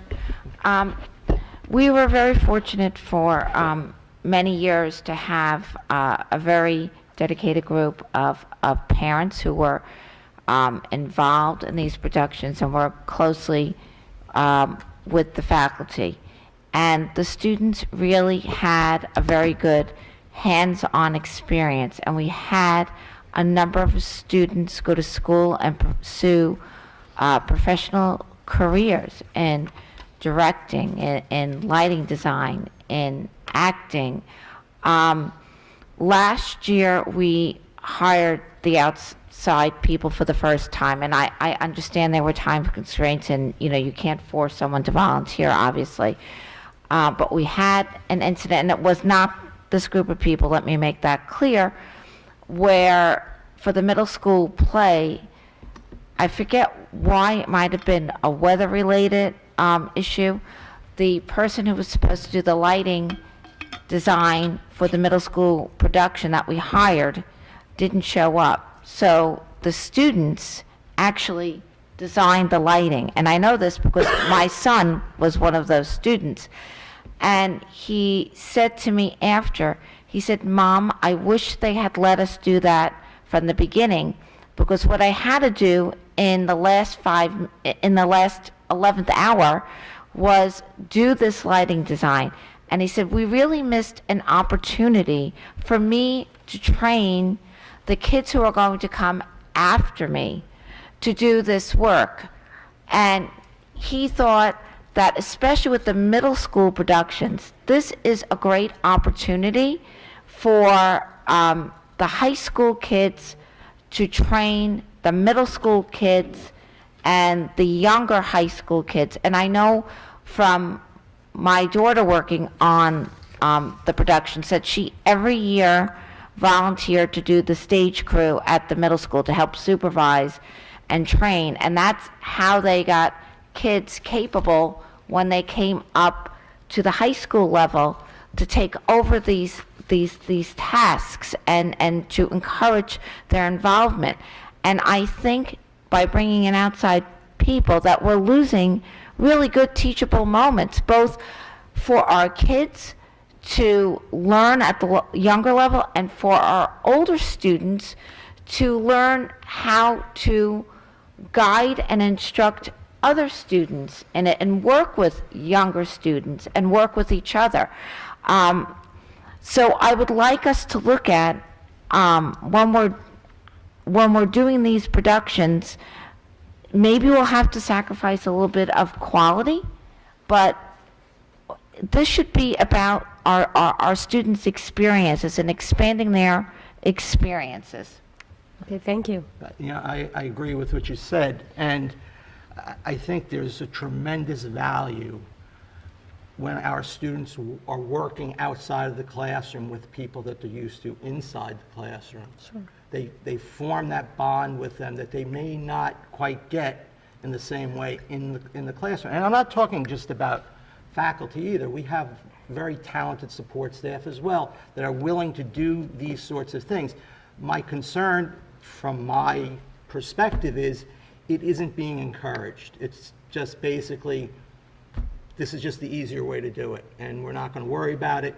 And if we have somebody interested who may not be quote-unquote qualified at that time, we're not doing anything to help them get qualified. Okay, thank you. Yes, please, respond. So, I agree, 100%. You and I had this conversation a day or so ago. I've been working directly with Dalia Rodriguez on these very concepts. How do we build capacity within our own internal walls to be able to do this? Right now, that structure doesn't quite exist in the way that it should, but that is the goal that we're working to build over the course of time. So we're looking at the whole structure to see how we can make it so. Because we do, I think it is true, right? So we want our kids connected to our teachers, and I think they're here already, right? So to have those relationships build and the programs progress is more seamless when it's somebody in-house than it is when we go out and we get a contract. Sure. So to your point, Mary Ann, we might have some quality issues on the front end, but that should be okay. It's a middle school production. It should be more about the learning than it is about the About the final product. Process Right. over product, for sure. So Okay. we're on it. That is absolutely true. Okay. All in favor of action? I'm sorry. I didn't realize. I have an entirely different kind of point to make on this. I think this is one of the contracts that's not necessarily finalized because we need council to review it. No, I think still. today we got it. We got didn't it today in Dropbox. We got it today. An email. Yes, we did. I'm not Right. saying no. And I wasn't clear if council had finished reviewing it or, because it's not, and of course Center Stage hasn't signed it. Correct.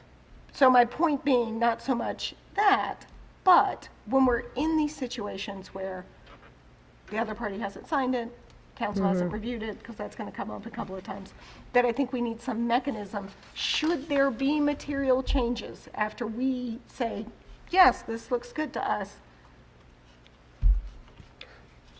that we So- still see what it really looks like, or, be able to express some concern if the change were significant, et cetera.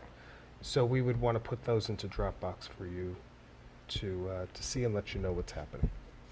That would be lovely. Okay. Yes? And any major material changes wouldn't be allowed to happen after No. the fact. So, but that doesn't negate the need for us to see them and have them in Dropbox. Absolutely. Yes. Okay, thank you. All in favor? Action item F. Action item G, approval of agreement. I'm voting no. Okay, sorry. Got it? Okay, action item G, approval of agreement with Shakira Ileana Doherty. Could I have a motion? Motion. And a second? Second. Any comments or questions? Unfortunately, yes. Okay, please. No, it's fine. And Please. it's a similar situation. There is provisions within the collective bargaining agreement for a costumer, and there's a set stipend for the costumer to work at 2 productions in the high school, and there's another provision for a production in the middle school. And, once again, I'm having a problem with this because in terms of the way the contract was worded, it was effective, the term was something from October 1st until November 20th, perhaps. And there's an X number of dollars involved. Well, we're 2 weeks into that already. Is this going to be prorated? I mean, I don't see that there's equity if that's the amount of work that needed to be done at a certain cost. I don't see it happening. And the other issue, once again, we've had people in-house do this job before. We had somebody last year in-house who was interested in doing it and was turned down. So I just have a very difficult time with this. Okay, I believe the contract is the It's October 16th. The 16th. Action, the item G is October 16th. The one that I looked at, I'm sorry, it's on the first, but, okay. Yeah, you're right, Reg. I think that, The one that I read said Diana- October 1st. Diane, our attorney put in the contract October 1st. She wanted it, I don't know why, she wanted it to cover a bigger period of time, but I know that Dahlia said she's not starting until Monday, the 16th.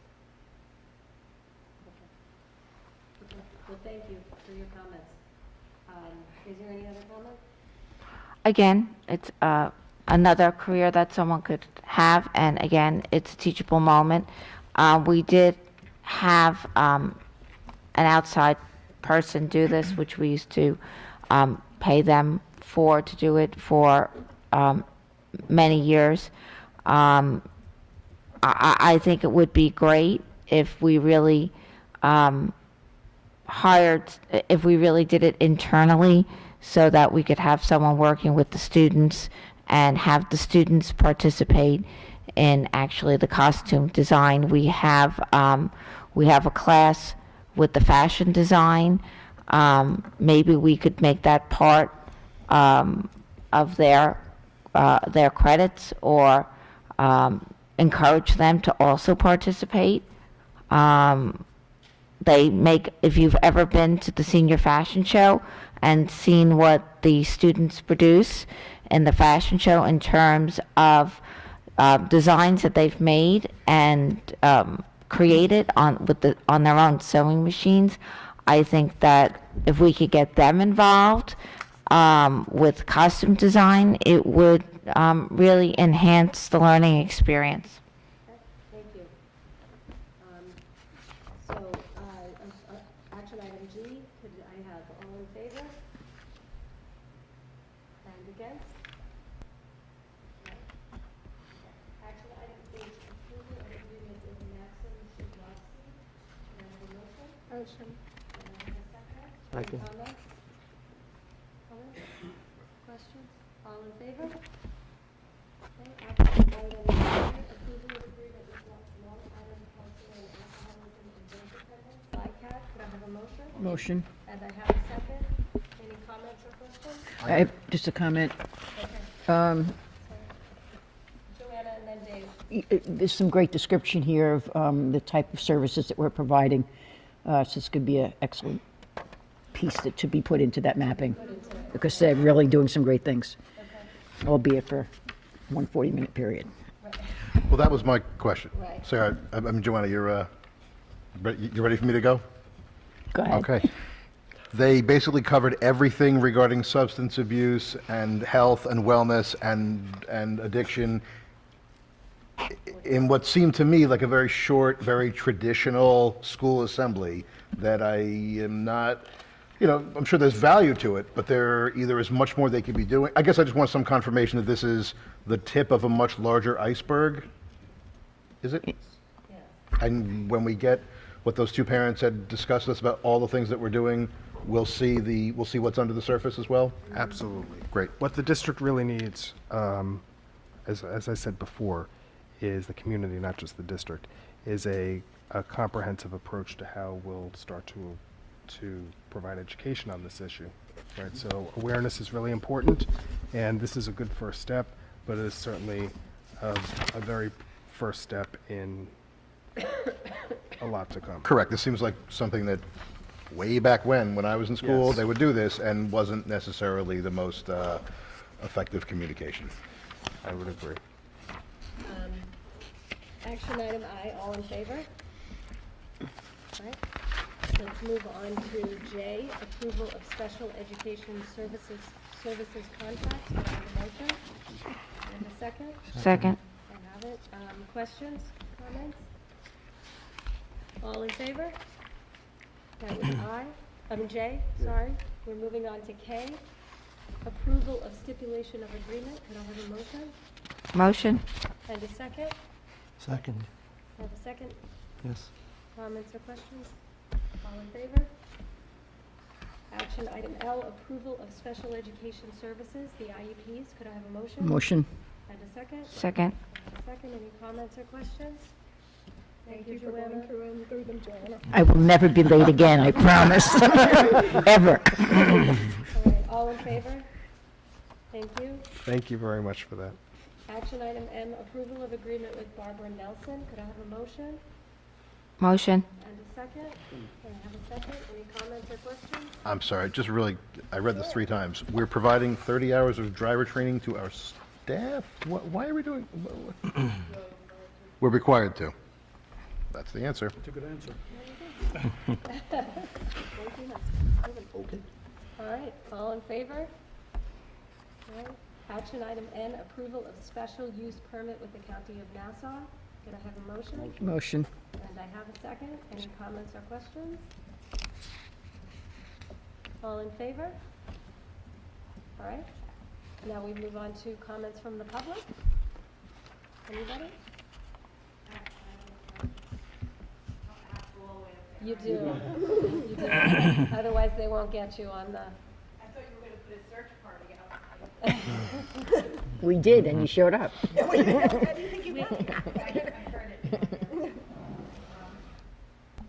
Here we go. Lisa Vizza, Glen Head. Action item I, the LICAD presentation. There are 2 dates, October 24th and 26th. Are those both for students? Or is there a student presentation? Is there a parent presentation? And what's the content of the presentation?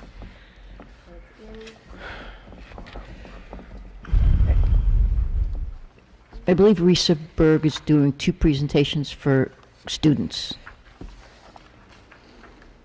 There are specific things in the I gotta pull it out. Hold on. in the contract here, Lisa. Underage drinking, marijuana, it's not your parents' pot. Prescription drug use, heroin, how did we get here? There's some issues about anxiety, Mindfulness. stress management. Okay. Now, Risa Berg works for North Shore now. Yes. So why would it be a LICAD agreement? Is it their materials? Is it their program, it's their presentation, or is somebody co-presenting it with her? I don't understand. If she works for us now, why are we paying for LICAT services? I'm not sure it is her. No, no, it's not her. It's not her Okay. making the presentation. Okay, no, because you just brought up her name, so I'm just confused. Okay, so this is something that It's not her. Risa, LICAT, but Risa organized it for them to come in for our students. Right. And the venue is an assembly-type venue. It's not push into health classes, or it's just everybody goes during commons or extended commons. It's The on, contract says an assembly presentation on 24th and 26th. Just a comment, a thought, a suggestion, since North Shore CASA is really starting to gain a little, not a little, some traction in our community, and I think the parents really want to participate. Is there any way that parents could get some information about what their children are going to be learning during those 2 dates? Just so we are on the same communication platform? no question about it. I think that would be a great idea. I do too. Thank you for considering it. I have it here somewhere. Second. Okay. And I'm not finished. I agree with Mary Ann. I just want to, I did come in right during that action item F. So this is Center Stage Players. Are they helping with a specific production that we're doing this year with Maskers? The middle school. Middle school. Oh, middle school. Interesting. So do they provide the costuming for the production? Is that part of the contract? So it's direction, choreography, and direction meaning? There are two different providers. One is for costuming is Shakira Alana Doherty, and Center Stage is for the director and choreography. So it's for the whole middle school production, those two contracts? Yes, it's not for Great. the high school production. Super. All right, thanks for clearing that up. Anyone else? Anything. No, anything. Just come tell us your name and town of residence.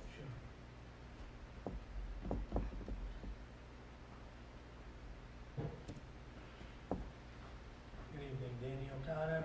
Right. Danny O'Connor and Glenhead over here on Sylvia Street. Just two quick items, and I apologize for coming in late. One is, I love the new chairs in the auditorium. It was actually a big topic of conversation a couple of weeks ago. And my one question is, because I wasn't even aware the chairs were being changed, did those other chairs wind up in the garbage? Because if they did, that was a big loss of money.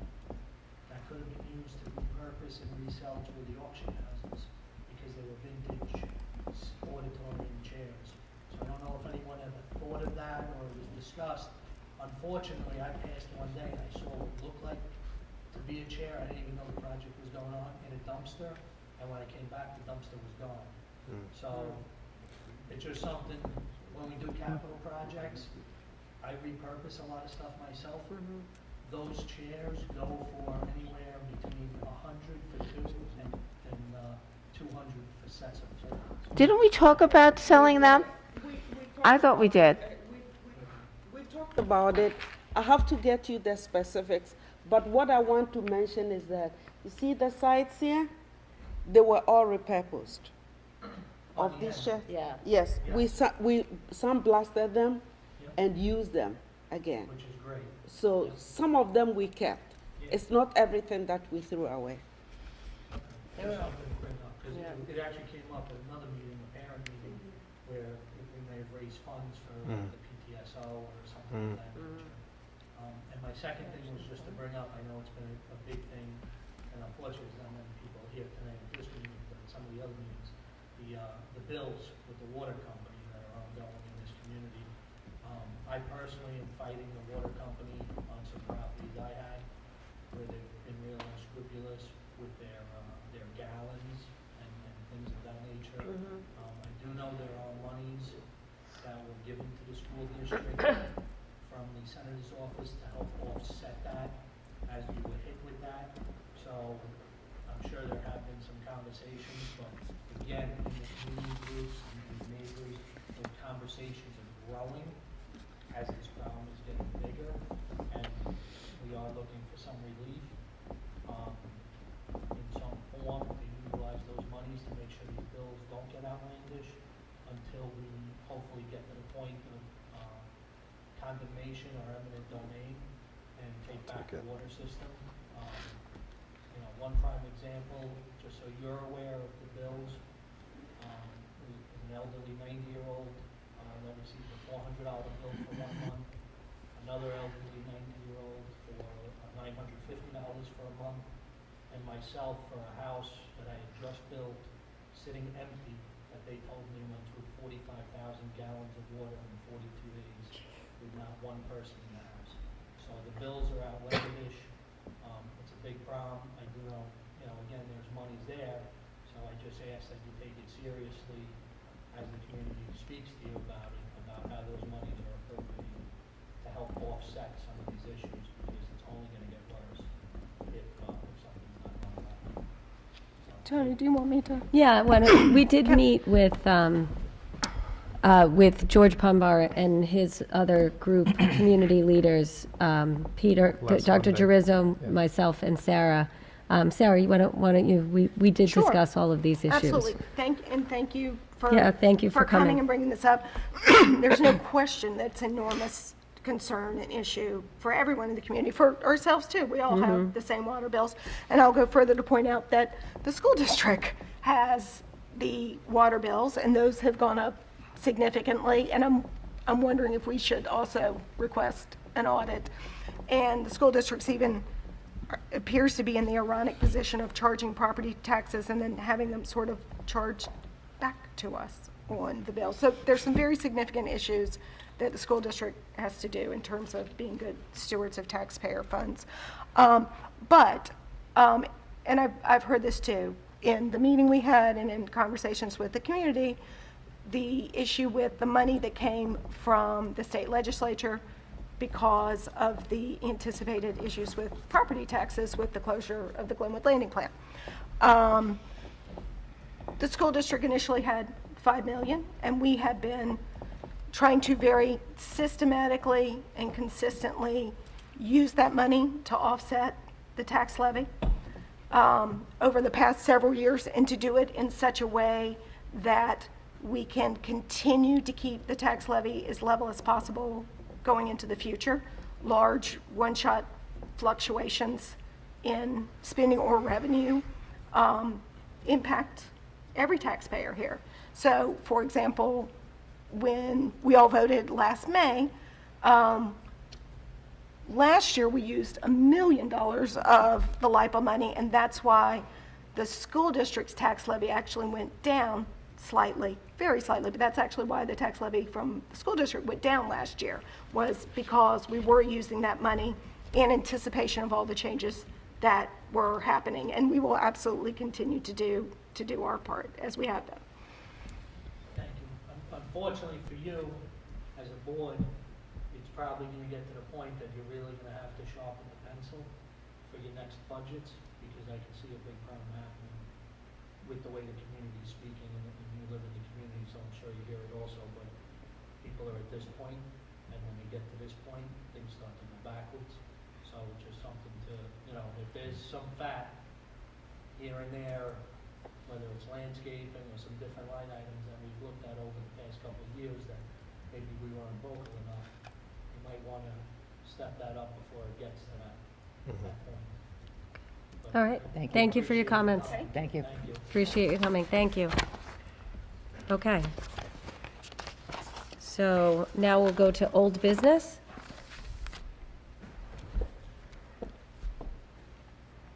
Okay. Right. How about new business? We have lots of old, we reviewed old business last week. Is there anything in addition to what we reviewed last time? I'm waiting for you to say new business. Okay. So let's go to new business. Let's go to new business. New business. Joanna. Just inviting everyone on the board on October 23rd to the community center. Linda Ventura from Thomas's Hope. That's an organization she has formed after the loss of her son to a heroin overdose. Will be addressing the community And that will be followed by a presentation by our school social worker addressing the signs and symptoms of very specific things about what parents can do to look for, really a checklist for parents to consider. Okay, great. Thank you. Any other new business? Dave? Yeah, so this week I attended the SEPTA meeting, and it was a great meeting where, ironically, not ironically, but coincidentally, of the 4 speakers, 3 of them were brand new to the district that were people we had met, in addition to Chris. There were 2 questions I had coming out of it that I kind of wanted to bring up. Number 1, we're talking about, as one of our goals, point 1 goal is talking about the K through 12 experience with regard to the shared values. I just want to, I guess, highlight, either as part of that or as auxiliary to that study, is the path of the special education student from K through 12 and evaluating that and seeing how the SVOs relate to those kids. Second thing was, and I don't know if it's because they were new or if it's just the way we're structured. I know we talk a lot about process. One of the parents had asked if we have a problem, if we feel like our IEP is not being properly adhered, if we feel like our child is not progressing, who do we go to? What do we do? And without getting details, I would just suggest that could be something that could be reinforced as the proper protocol, because I just sat there in the back and didn't really say anything. It's not my meeting, and I'm only there as a member of the community, not as a board member. But I felt like I had an answer to that question that was not necessarily the answer I heard. So maybe that could sort of be refined in terms of disseminating that information to the professionals so they can advise parents properly what the best path of communicating their questions is, whether it's building leader first, and then if there's no satisfaction to central office. To me, that seemed pretty clear, and I wasn't necessarily getting that. I think, Dave, that's a good point. I wasn't at the SEPTA meeting, but I do know that there have been problems at the high school level, and I don't know as much on the middle school level where there are multiple teachers. So it's easier at the elementary level to make sure the IEP is enforced. But when a student has multiple teachers, not all teachers follow the protocol and provide the notes or whatever the situation may be for a student, and it has been a problem there. I think so much of the frustration of parents is that this is all new, even people who have multiple kids, and they're certainly not going through it more than once. So there's a lot of frustration. I think the more we can do to provide them with those paths and those answers, it certainly would help clear that up, because as they're figuring that out, days, weeks, months go by, and it's not being addressed. Sure. So I think Rob wants to say something. Just for the people who may be watching this on a recording, just to state what the protocol should be and should have been mentioned at that meeting. We always encourage, if there's a concern about a child's education, in this case, it would be to speak to the student's case manager, whoever the special ed teacher is as the case manager. And then if at that point issues are not resolved, then to bring it to the director or the assistant director of special ed. And then from that point, to the building principal, and at that point, then to myself, and then to Peter. Okay. Okay, thank you. And then just secondary to that, if I may, is for anybody who's watching and for everybody who's here, if we have knowledge that IEPs are not being followed, that has to be addressed immediately, right? So if we know that notes are not being sent around or teachers aren't giving modifications or whatever the issue might be, the IEP is a legal document and it has to be implemented right away. So the minute that we know that things are not going as well as they should go, that needs to be brought to the attention of the case manager immediately, and if not the case manager, then we can work that up the chain very, very quickly. Because there's that timing is, there is no timing. Right. Okay. Thank you. All right. Can I get a motion to adjourn? Motion. All right, I have a motion and a second. Thank you all. Thank you.